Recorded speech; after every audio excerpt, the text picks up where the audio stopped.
looking for solutions when the answers are right before you. Many times we can become so frustrated about situations that occur in our lives. But if we could calm down and take a breath, we'll find out many times the calming solutions are right before us. We just need to ask the right source.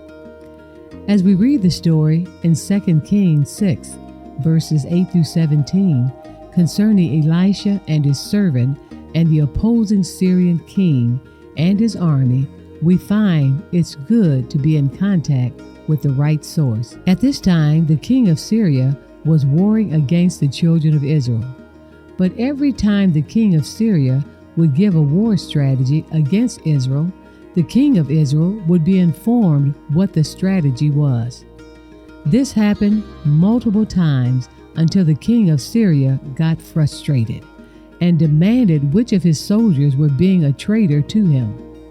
His officers responded to him, "None of us are." But there is a prophet in Israel named Elisha that tells the king of Israel every word you speak in the privacy of your bedroom. The king of Syria then sought to find Elisha and capture him.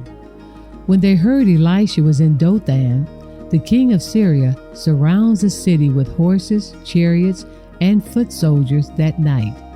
Later, Elisha's servant goes out early in the morning and discovers this massive army surrounding the city, and he becomes terrified. The servant is overwhelmed, looking for solutions when the answer is right before him.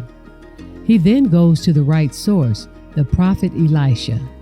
Upon hearing his servant, Elisha then goes to the right source by asking God to open the eyes of his servant, so he could see that the Lord had provided the solution with a mountain full of horses and chariots of fire round about Elisha. So when the Syrian army approached to capture Elisha, Elisha prayed and said, "Lord, strike these people with blindness." And God did according to his words. The Bible story came to me today as I was frustrated because of my home phone that was inoperable. I had dropped it in a tub of water about a month ago while soaking my feet. I waited a few days for it to dry out, but later found out it was permanently damaged.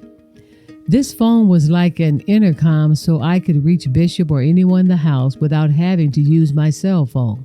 So for weeks I tried to get along without it, but it was such an inconvenience.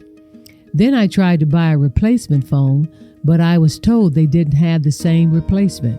But I could test this new replacement phone or just buy an entire new set of intercom phones. I had been going back and forth with the salesperson for some time until I decided to go to the source, that is, my husband, Bishop Owens. I asked him if I should buy the replacement phone or just buy a whole new set of phones. He looked at me and said, "Honey, you don't need a new phone. I have a set of new phones in my office that we've had for some time now." Of course, I was shocked, and I asked, "Where are they?" He said, "Under the table in my office." I started to entitle this message, "Under the Table." The phones that he had were so much better than the ones I was replacing. So the next time you get all frazzled about a situation, you may need to just calm down, go to the right source, and find out your answer is right under the table or right before you. Get calm. God is taking care of me.